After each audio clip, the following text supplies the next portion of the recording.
Assalamualaikum warahmatullahi wabarakatuh. Berjumpa lagi bersama kami Om Mahdi Motor. Pada kesempatan kali ini kita akan membahas mengenai permasalahan perkiprokan ya. Kita akan bahas masalah perkiprokan. Nah, apa yang akan kita bahas? Yang akan kita bahas adalah fungsi dari kiprok itu. Yang pertama, saya yakin kalau fungsi dari kiprok itu pasti teman-teman di luar sana sudah banyak yang paham. Tapi nggak apa-apa, kan kita kasih tahu juga di sini, kita bagi pengalaman kita di sini. Mungkin ada beberapa teman-teman yang belum tahu atau belum paham atau belum yakin bahwa fungsi kiprok itu apa. Nah, kayak gitu. Itu adalah yang pertama. Yang kedua adalah yang akan kita bahas adalah ketika kiprok ini rusak. Ketika kiprok ini rusak itu kira-kira ciri-cirinya apa? Nah, kayak gitu ya. Ciri-ciri utama ketika kiprok rusak itu apa saja kita akan jelaskan di sini. Jadi buat teman-teman di luar sana ketika mendapatkan masalah yang akan saya sebutkan nanti, bisa memastikan bahwa oh ternyata itu kiproknya yang rusak atau apanya yang rusak. Nah, kayak gitu ya. Kita akan bahas itu pelan-pelan saja dengan tenang biar teman-teman nggak tambah bingung, biar bisa memberikan pencerahan bagi teman-teman yang lagi bingung. Oke ya? Seperti apa pembahasannya? Simak videonya sampai habis. Terima kasih sudah klik video ini, sudah bergabung bersama kami. Jangan lupa subscribe dan juga nyalakan lonceng notifikasinya. Dan jangan lupa juga sholat bagi teman-teman yang belum sholat. Nah, kita akan langsung membahas mengenai fungsi dari kiprok itu sendiri. Tapi sebelumnya akan kita jelaskan ini beberapa kiprok, beberapa contoh kiprok yang ready stock di toko kita. Tapi ini bukan promosi ya, bukan promosi. Ini ada beberapa bentuk saja pengenalan buat teman-teman yang mungkin belum tahu. Sebelah kiri ini bentuk yang kayak gini, bentuknya yang kayak gini itu adalah punya Nmax, punya Tiger, Mega Pro, dan apalagi ya, Fiction sama kayak gini ya. Bentuk kiproknya kayak gini, soketnya sama, kabel warnanya beda, tapi posisi kabelnya sama. Posisi kabelnya sama, hanya beda sama Honda dan Tiger itu ada sedikit tambahan nanti. Kita nggak akan bahas itu. Oke. Yang kedua ini kita punya RC nih ya, RC 800 juga bisa punya Honda Grand. Bentuknya yang sama, kalau untuk perkabelannya beda. Perkabelannya sama Honda sama Suzuki itu berbeda. Bentuknya kayak gini. Ada juga yang kayak gini punya yang mirip-mirip kayak gini panjang ya. Itu adalah punya sekarang apa ya, Mio J ya, Mio J jamak, bentuknya mirip kayak gini. Terus kita punya yang ketiga ini yang paling klasik ini ya, klasik sekali. Ini punya C800, punya Honda Win, C700 kayaknya sih juga masih pakai kayak gini, udah pakai kayak gini ya untuk C700. Ini sudah jarang sekali dipakai, rata-rata sekarang orang sudah pakai yang kaki 4, kabelnya 4, yang kaki 3 kayak gini sudah jarang sekali dipakai karena fungsinya yang terlalu terlalu sederhana ya, terlalu sederhana, makanya kurang maksimal. Rata-rata sekarang orang sudah upgrade ke kaki 4 bahkan full wave ya. Ini full wave nih, bahkan full wave. Nah, ini yang paling populer, bentuk yang paling populer tuh bentuknya kayak gini. Ini punya Honda, ini punya 5TL itu Mio, punya Jupiter juga sama kayak gini bentuknya ya, bentuknya. Terus Honda Supra juga kayak gini. Terus apalagi ya, Legenda juga kayak gini. Pokoknya macam-macam nih. Terus Suzuki juga pakai kayak gini. Vario yang masih karbu, Beat yang masih pakai karbu, itu bentuk kiproknya kayak gini. Walaupun soketnya sama, warna kabelnya beda dan urutannya, susunannya juga berbeda. Nah, tapi bentuknya kayak gini. Nah, sedikit pengenalan bentuk. Nah, lalu kita masuk ke fungsi dari kiprok atau regulator atau rectifier ya. Kiprok itu berfungsi untuk, yang pertama, fungsi kiprok itu adalah sebagai penyearah arus. Penyearah arus dari kumparan atau dari spool yang menuju ke pengisian aki. Jadi kita tahu bahwa aki itu adalah arusnya adalah DC 12 volt ya, 12 volt DC. Sehingga untuk sistem pengecasannya atau pengisiannya atau rechargingnya itu harus DC juga sama.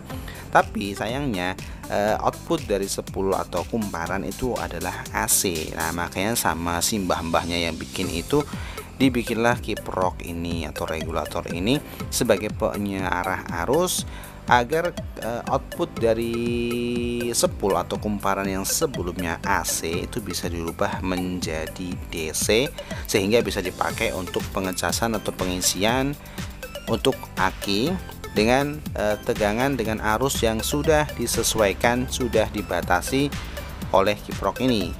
Nah, kayak gitu ya. Fungsi yang kedua itu adalah sebagai penahan, sebagai pembatas, sebagai penghambat arus dari kumparan atau dari spool yang menuju ke lampu utama dan lampu stop, lampu belakang.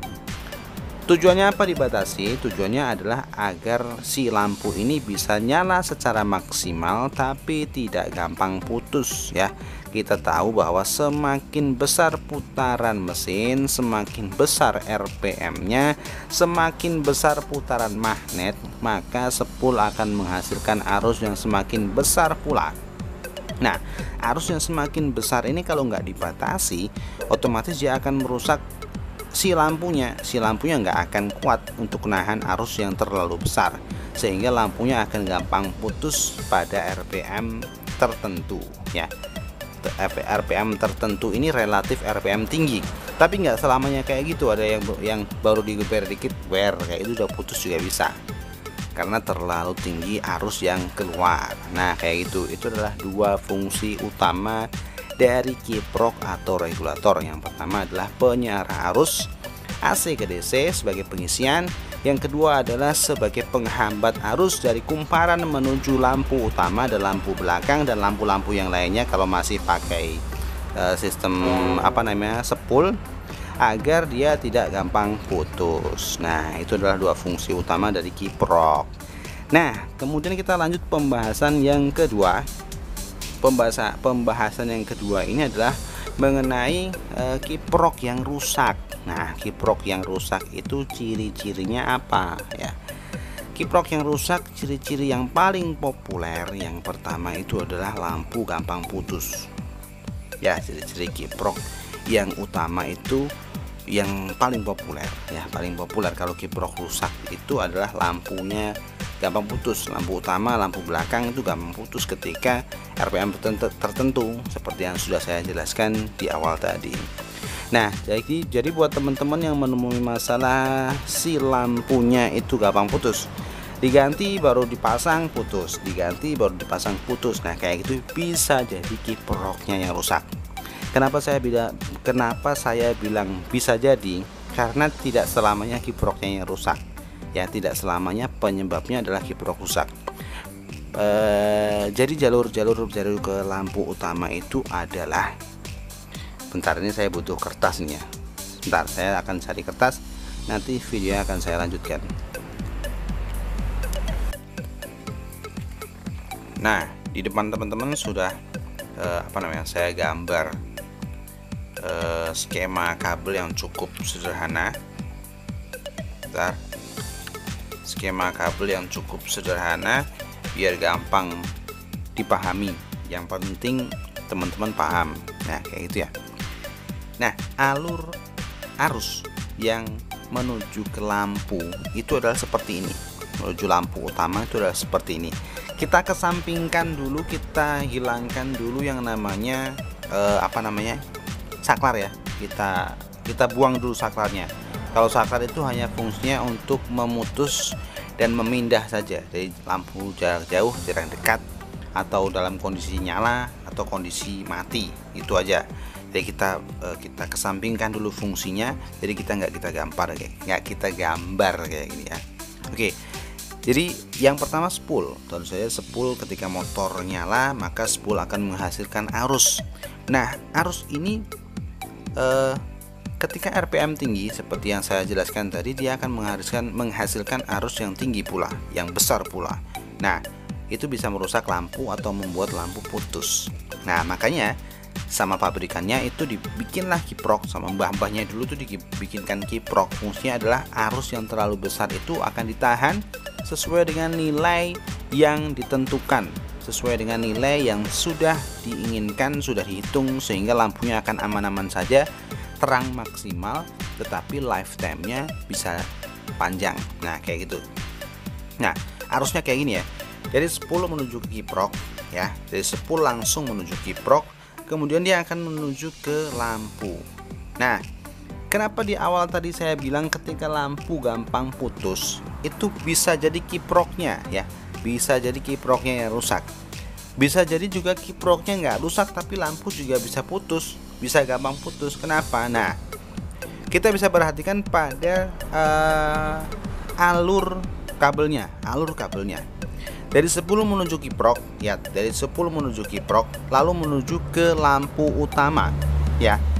Jadi untuk sistem penahanannya itu bukan jadi gini. Misalkan kayak gini ya. Oh ini kita pakai ini aja lah.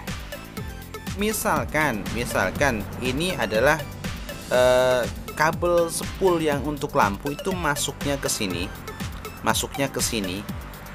dia itu keluarnya ya dari sini, bukan masuk sini terus keluar sini gitu, enggak. Jadi masuk sini keluar sini gitu, enggak. Jadi ya masuk sini keluar sini langsung satu soket saja, oke, satu pin saja, oke. Nah oke, kita akan kembali lagi ke gambar. Nah ketika si penghubungnya yang menuju ke kiprok ini putus, nih misalkan ini putus ya, itu maka arus dari 10 itu langsung menuju ke lampu. Saya ulangi ya, ketika ini putus, yang menuju ke kiprok ini putus, maka kabel yang dari 10 menuju lampu itu tetap terhubung, dengan catatan dia spool ini arusnya akan penuh ya, tanpa penghambat, karena yang sininya putus langsung menuju ke lampu. Nah makanya lampunya juga gampang putus, walaupun sebenarnya kiproknya nggak rusak. Nah biasanya nih ya, rata-rata motor itu spool lampunya, warna kabel spool warna kabel spool untuk lampu itu warnanya adalah kuning. Ada yang kuning polos, ada yang kuning garis putih. Intinya adalah kuning. Jadi buat teman-teman di luar sana, ketika mendapatkan masalah lampunya itu gampang putus, coba dicari kiproknya dulu letaknya di mana ya. Dicari dulu kiproknya itu letaknya di mana. Nah sudah ketemu kiproknya, jenengan harus mencari yang namanya kabel warna kuning, entah itu kuning polos atau kuning garis putih, pokoknya dicari yang warnanya kuning. Lalu jenengan itu coba goyang-goyangkan di pangkalnya sini, soketnya itu goyang-goyangkan, atau dilihat itu ada karat atau enggak ya, kemungkinan kayak gitu.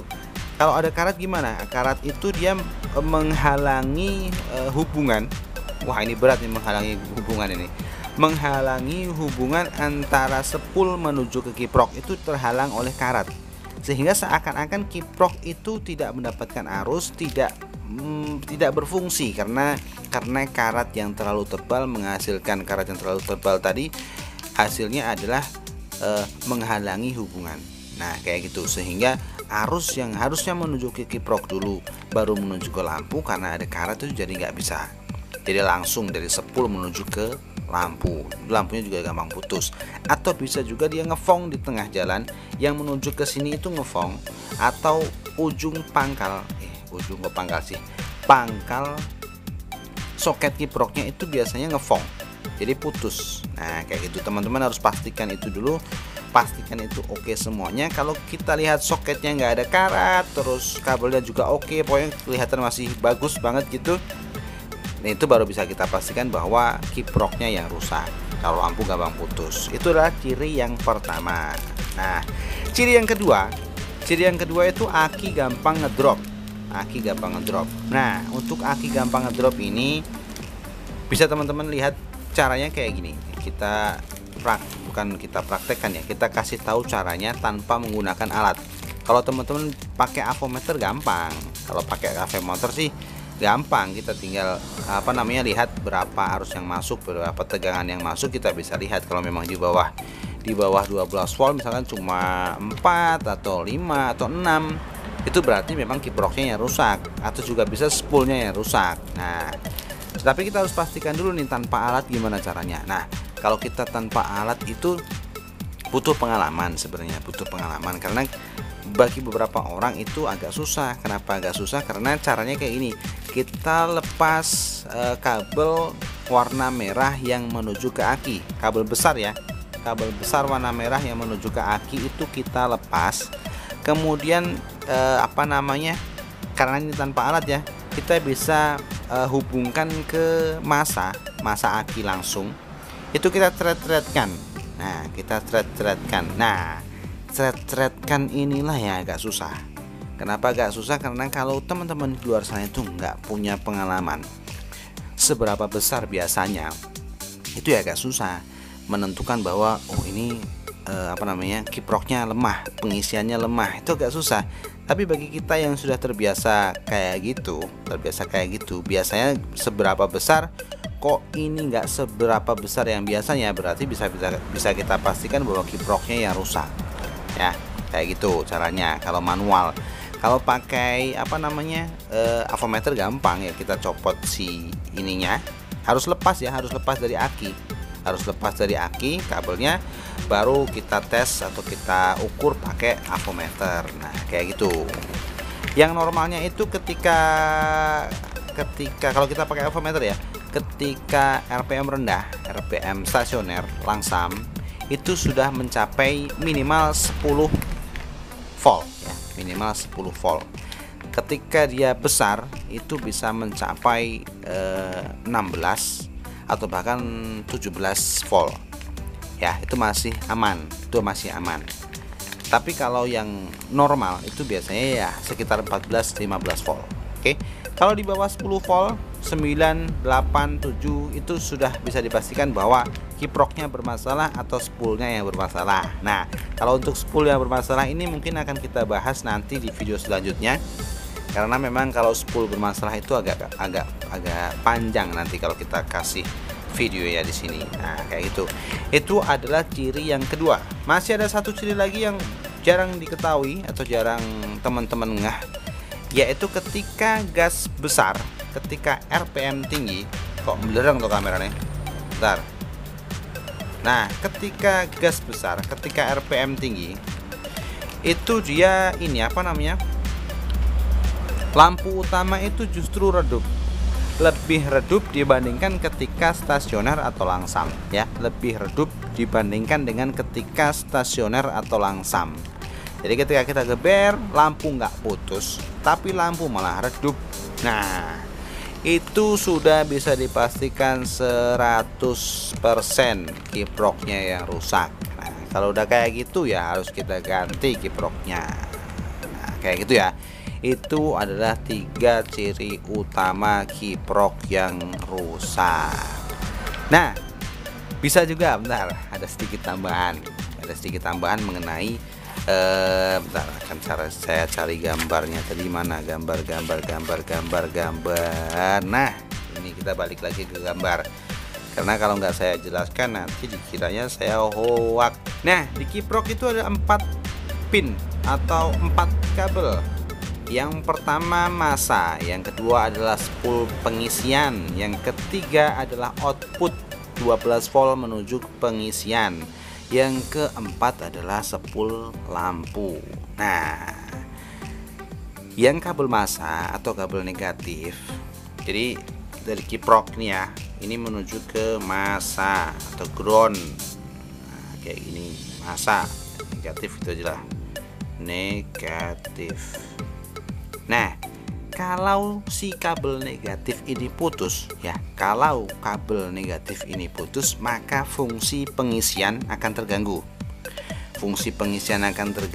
Terus lampu juga gampang putus. Nah, ini juga bisa dipastikan. Pokoknya intinya ketika kita mendapatkan lampu gampang putus, ini balik lagi ke lampu gampang putus ya, atau kita mendapatkan aki kita gampang ngedrop, itu kita harus, yang kita cek pertama itu bukan yang sana sini tapi kita cek dulu soket kiproknya baik-baik saja atau tidak ya. Kita pastikan itu dulu. Setelah itu baru kita lanjut ke poin-poin yang sudah saya jelaskan tadi. Nah, maaf nih ya, ini agak kelupaan, jadi kita taruh di akhir. Nah, kayak gitu ya pembahasan kali ini. Semoga bermanfaat. Nanti kalau teman-teman masih bingung, masih ada pertanyaan, ada beberapa yang mungkin perlu ditanyakan, tanyakan di kolom komentar. Insya Allah dengan senang hati akan saya jawab semampu yang saya bisa. Nah kayak gitu ya, saya sangat suka diskusi kok, tenang. Insya Allah selama masuk ke notifikasi akan saya jawab. Insya Allah 100% akan saya jawab. Oke, video kali ini saya akhiri. Sekali lagi semoga bermanfaat bagi teman-teman semuanya di luar sana. Kameraku gampang belerang mentok ya. Oke, jangan lupa subscribe dan juga nyalakan lonceng notifikasinya, dan jangan lupa juga sholat bagi teman-teman yang belum sholat. Terima kasih. Video saya akhiri. Assalamualaikum warahmatullahi wabarakatuh.